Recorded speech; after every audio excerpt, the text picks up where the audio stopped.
그리고 KB금융, KB금융, 한미반도체, 그리고 고영, 응? HLB. 와, 자를 거 무지 많네. 뭐 자르는 게 중요한 게 아니라 한미반도체, KB금융 같은 경우에도 여러분들께 설정을 해드릴 때 지금 월봉의 기준이에요. 월봉의 기준에 어, 사실 금리 인상기의 이 KB금융의 흐름은 상상을 초월하는 흐름이 나왔었어요. 그리고 이제 저 고점을 넘기는 과정 속에서의 수급범위 뭐 대단한 거고. 근데 2015년 12월에 기준에서 금리를 올리잖아요. 그때부터 한번 땡겨서 놓고 보시는 거예요. KB금융은. 한국전력도 마찬가지 기준으로 설정하셔서 보셔야 됩니다. 저런 거를 글쎄요, 저는 이야기하면서도 좀 솔직히 소름 돋는데 저런 거를 누군가가 여러분들께 교육이 됐든 뭐가 됐든 설명할 수 있는 사람이 있을까요? 저는 없다고 봐요. 솔직히 얘기해서. 제가 뭐 동료라고 표현하기도 싫다고 그랬잖아요. 어떻게 동료야? 아는 것들이 없는데. 거짓말만 하고, 마케팅만 어떻게 해가지고 그냥 고객분들 후려칠 거 그 생각만 하고 앉아있는 애들하고. 어? 결론적으로 25년도가 뭐냐면요. 25년 12월이 11년 6개월 만에, 그러니까 금리 인상이 마지막 금리 인상이 된 게 2006년 6월이에요. 그럼 9년 6개월이잖아요. 근데 금리 인상 스타트 기준을 잡으면 2004년 6월부터 2006년 6월까지죠. 그러니까 2004년 6월부터로 따지면 11년 6개월 만에. 그리고 마지막 금리 인상으로 따지면 얼마? 마지막 금리 인상으로 따지면 9년 6개월 만에 금리 인상을 한 겁니다. 그 기준에서, 그 금리 인상의 기준에서, 응? 자, 금리 인상 시즌 내내 2018년 12월까지 금리 인상을 했거든요. 근데 이제 그 이전에 막 금리를 낮추라고 이제 트럼프 대통령이 강력하게 파월 의장한테 이야기를 했고, 파월 의장 그때 굉장한 매파주의적 성향을 가지고 있었을 때이고, 뭐 그런 기준이에요. 그렇게 해서 이제 금리를 올리고 낮추는 기준의 시장의 그 변동성하고도 비슷해요, 사실은. 그죠? 비슷한데 시장 대비 우월한 거는 이렇게 따지셔야 돼요. 그러니까 첫 번째 기준의 흐름에 있어서는 잘 생각해 보셔야 될 부분이, 첫 번째 기준에 과연 금리 정책하고 이제 그 KB금융하고 똑같이 움직이느냐 했을 때 똑같이 움직입니다, 거의. 근데 그러면은 뭐 금리를 올릴 때 흔히 얘기하는 예대 마진의 증가 때문이냐? 아니요, 그건 명분이고, 금리를 올릴 때 예대 마진이 증가해서 실적이 크게 개선된다면은 그럼 금리를 낮춰서 예대 마진이 감소가 되게 되면 어떻게 된다는 거야? 그럼 깨진다는 거야? 그건 아니잖아요. 그래서 적절하게 금융당국이 조절을 해주는데, 금리 인상 시기에는 아무래도 이제 다른 때보다는 실적이 좀 더 낮죠. 예대 마진의 그 차이가 조금 더 있죠. 근데 그 규모가 이제 사실상은 일반적인 규모보다는 크다라는 거고. 그리고 이제 두 번째 기준은 저기 이제 수급 범위하고 이런 부분을 좀 설정을 잡아드릴 건데, 앞전 고점을 지금 이제 넘겼잖아요. 그러니까 사상 최대치 고점을 넘긴 상태 돼요. 그때 당시 수급보다 일단은 뭐 긍정적으로 형성이 돼 있어요. 뭐 그런 부분까지도 다 한번 놓고 보는 거고. 그리고 이제 또 한 가지의 기준이 있습니다. 또 한 가지의 이제 기준은 일단은 요 기준에서 앞부분의 최고점이 69,200원 기준이었는데, 결론적으로 이렇게 해석을 하시면 돼요. 자, 보시면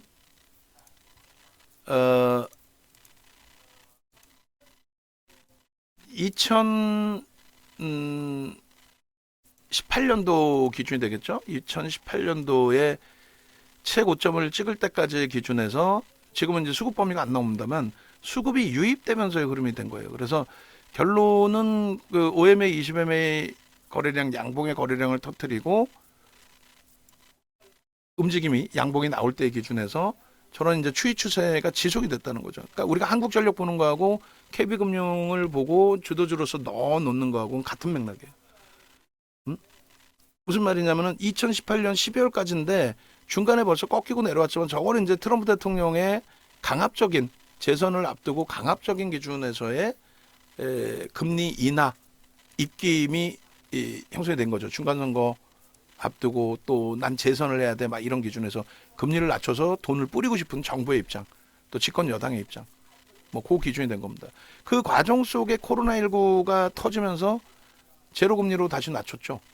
그 타격까지 해서 제자리까지 다 곤두박질 친 거예요. 제로 금리 수준까지 다. 그 다음 범위는 뭐예요? 그 다음 범위는 유동성 풀어줬고 그 다음 수순은 당연히 금리를 올릴 것이다의 기준이 형성돼 있기 때문에 정상적인 범위에서 이제 시장 등락률이 나온 거고, 지금의 경우는요. 이제 스타트다라고 잡는 이유가 수급 범위는 일단 시각적으로 보신 것처럼 유입됐다라는 걸 확인하신 부분이고요. 수급 범위는 이렇게. 그리고 뭐 이 갭에 대한 목표 주가 설정 범위 뭐 주봉에서 또 설정을 잡아 드릴게요. 지금 시장의 상승 각도 대비해서 강하잖아요. 사상 최대치 고점도 넘겼고 시장 지수가 3,300 요 고점을 넘긴 게 아닌데 금융주는 넘겼죠. 그럼 그만큼 세다라는 거죠. 센 이유가 뭐예요? 고금리 속에서 예대 마진의 증가라는 명분도 있고 실적 개선도 있고 또 정부의 정책 기준에 저 PBR 종목에 대한 주주환원 정책 그 부분에 대한 강한 압박도 있고 뭐 원체 이쪽도 유보금이 넘쳐나기 때문에 사실은 그러한 기준에 이제 정책주로서의 해석도 가능하다라는 거예요. 근데 정부 정책의 저 PBR 종목에 대해서는 제 입장에서는 야 정책이 좀 애매하다라는 기준을 설정을 잡았잖아요. 저평가 종목의 기준. 그래서 막연히 저평가 종목의 기준을 저 PBR 종목으로 설정하고 지주사를 설정하고 그렇게 가지고 하진 않겠다. 그래서 우리는 이러한 그 실질적인 실적 바탕을 가지고 갈 수 있는 또 충분하게 명분 기준이 설정되어져 있는 그런 쪽을 들여다보자. 뭐 이렇게 그려놓으면 이게 이제 뭔 차트인지도 사실 이해가 안 되는 분들도 많이 계실 거예요. 나중에 보시더라도. 근데 제일 중요한 거는 금리 인상기 기준에서는 금융 지주사를 보는 게 옳고 금리를 인하한다라는 기준은 꼭 예대바지나 이런 부분을 떠나서라도 금리를 인하한다는 기준에서는 무조건적으로 사실상 피해가는 게 옳다. 금융 지주사는 똑같이 흘러갑니다. 거의. 그래서 뭐 시장 분위기도 잘 형성이 돼 있고 아주 뭐 긍정적인 흐름으로 연출이 되어져 있기 때문에 앞으로 올라갈 자리가 굉장히 많잖아요. 시장의 기준에. 그래서 긍정적으로 해석을 하자. 그래서 이 부분에 월봉 차트를 올려드릴 건데 기존의 2004년 6월부터 신한지주 쪽의 차트를 먼저 올려드릴 거예요. 그 신한지주 차트 놓고 보시면은 똑같아요. 신한지주 차트에 2004년도부터 금리 인상 시기에 그 흐름들. 그래서 그런 기준점들도 좀 놓고 이제 해석 범위를 가져가실 수 있어야 되고 지금의 기준 그러니까 뭔 소리인지 잘 모르겠다. 아유 정신없다. 헷갈린다. 그러시면은 금융지주사 윤정도가 그냥 막연히 저 PBR 주에 이 개념이 아니라 금리와 연동되는 기준을 설정을 잡아놓고 봤을 때 매우 긍정적인 위치의 기준이다. 주봉상의 수급 범위에 있어서도 뭐 상상을 초월하는 지금 사실 주봉상의 흐름이 나와 있는 거죠. 12월 달 이후로 기준을 잡을까요? 1월 달 이후 올해 급격한 수급이 사실 유입돼 있어요. 급격한 수급이. 뭐 일본 기준에서도 좀 놓고 볼 거니까 12월부터로 따져볼까요? 12월, 10월, 10월, 12월, 12월로 따집시다. 그래서 12월로 기준을 따졌을 때 저 수급 범위가 작지 않아요. KB증권 쪽에 금융 쪽에 KB금융 쪽에 12월 달 수급을 한번 놓고 보시자고요. 유통 물량이 원체 없는 종목이잖아요, 사실. 그러니까 뭐 개인들이 물량을 뺏긴 기준점을 12월 중순 1월이네요. 1월 말 기준에서부터 여기는 1월 23일. 그러니까 올해 뭐 1월 23일 이후에 누적 순매수 기준에 뭐 모든 기관 쪽이 고르게 매수를 하고 있습니다. 금융투자 쪽은 뭐 해지 물량 쪽이 강하다고 말씀을 드렸고, 연기금, 투신, 보험, 뭐 사모펀드, 은행 전체 기관이 싹 다 사고 있고, 외국인들은 그거보다 더 강력한 수급으로 형성이 돼 있고, 그래서 수급 범위를 1월 이후부터 해서 이제 보여드릴 건데, 600만 주면은 이게 퍼센테이지로 크진 않아요. 원체 이제 주식 수가 많기 때문에. 근데 유통 물량이 없는데 저러한 매수 강도다. 그게 중요하다라는 거죠. 유통 물량이 없는데. 유통 물량이 없는데. 그래서 1월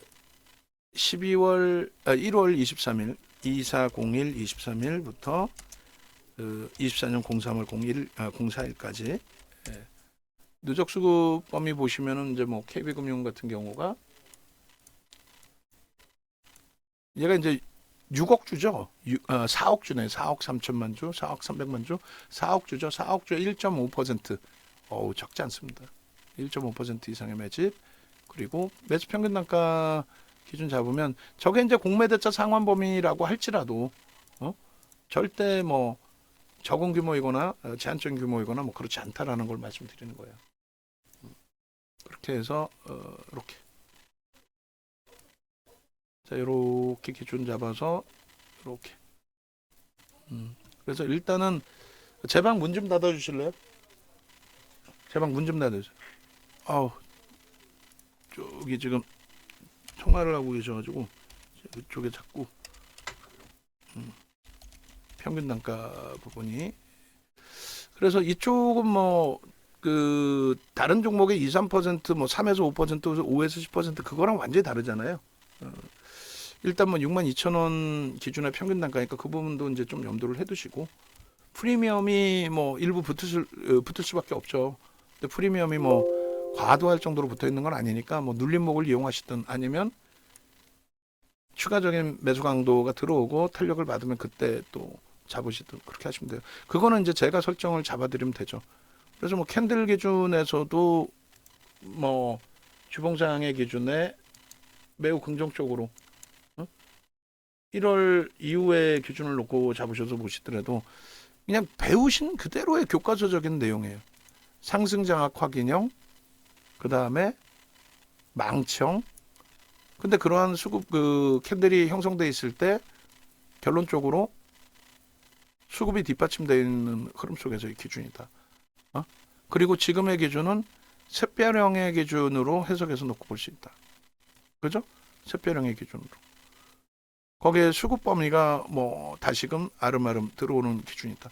그럼 여기서 이제 뭐 갭에 대한 목표주가 설정 범위를 잡을 수도 있고, 그럼 갭에 대한 목표주가 설정 범위를 어떻게 잡아요? 이 정도 수준이라고 했을 때, 주봉이니까 돌파 갭의 기준이 된다고 치고, 돌파 갭의 기준에 6만 절반이면 4,000원, 2,000원, 6만 4,500원, 그리고 4만 8,000원, 5만 원, 15,000원, 8만 원. 갭에 대한 목표주가 설정 범위는 예를 들어서 8만 원의 기준을 잡을 수 있다. 주봉 단위의 거래량은 최소 범위가 1,000만 주는 터져야죠. 1,000만 주의 거래는 터져야 되고, 그 1,000만 주의 거래 속에서 목표주가 설정 범위는 8만 원의 설정 범위를 갭에 대한 목표주가로, 또 54,000원 기준에서도 설정을 할 수 있죠. 장악형 또 앞부분에 캔들의 범위 위치, 뭐 이 정도 기준으로 설정을 한다라고 했을 때 54,000원 기준으로 그랬을 때에 목표주가 설정 범위 기준 잡아가시면 뭐 크게 뭐 무리는 없을 것 같아요. 다음 주 기준에서 또 한 번의 갭이 나오게 되면 급진 갭이죠. 그때 목표주가 또 상향될 수 있습니다. 그렇게 해서 누적 수급 범위까지 확대해서 이제 다 들여다 보시면 뭐 크게 뭐 무리는 없어요. 그렇게 놓고 보시고, 자, 이렇게 해서 KB금융의 월봉 또 주봉, 그리고 뭐 일봉은 나중에 볼게요. 일봉 기준은 다음번 흐름에서 한번 볼까요? 다음번 흐름에서, 아니면 지금 일봉 1월 이후에 일봉 돌파되고 나서 보면 될 것 같습니다. 주봉까지만 돼도 뭐 충분히 긍정적으로 볼 수 있겠습니다. 그렇게 해서 이제 KB금융의 오늘 뭐 이러한 변동률의 확산 부분 대단한 거고요. 일봉도 여기서 자를게요. 간단하게만. 일봉 거래량 기준 얼마 잡아야 된다 그랬어요? 기존에 500만 주는 잡혀줘야 되고, 그리고 최소 범위의 기준 500만 주 지금보다 더 잡혀야 됩니다. 사실은 최소 범위를 400, 500, 400 죄송합니다. 최소 범위를 400만 주 그리고 500만 주 이렇게 잡아야 되겠네요. 그래서 오늘 거래량은 최소로 터져야 된다의 기준, 그리고 500만 주의 기준, 550만 주, 600만 주, 600만 주를 잡죠. 신고가를 내는 관점에서 71,100원을 세게 뚫어주려면 저 거래량을 터뜨리고 움직임을 줘야 된다. 그리고 갭에 대한 부분이 좀 나와줘서 움직임이 나와야 거래가 터진다. 그죠? 저 고점을 넘기려면 갭이 좀 나와줘야 된다. 뭐 이런 맥락에서 좀 들여다보시면 될 것 같아요. 그리고 그 소나 모멘텀 차트 기준에서도 현재 기준에서 딱 꺾여서 돌리고 있는 위치란 말이에요. 영선 쪽으로 나쁘지 않아요. 점진적인 뭐 크로스 꺾임 크로스 영선 돌파 그 흐름에서 이제 조금 눌림목이 형성됐지만 아까 보신 것처럼 누적 수급 범위는 전혀 나쁘지 않았고, 그리고 일봉이기 때문에 오늘의 갭 부분에 대해서는 큰 의미를 부여하지는 않아요. 다음 갭, 내일 기준에서의 갭이 발생되고 거래가 터져야죠. 내일 만약에 쉬어간다라고 하면은 쉬어간 이후에 갭이 발생되면서 급진 갭, 돌파 갭 뭐 나와주게 되면은 그렇다면 추세 강화, 목표주가 설정 범위 다 가져갈 수 있습니다. 그렇게 해서 KB금융의 일봉의 기준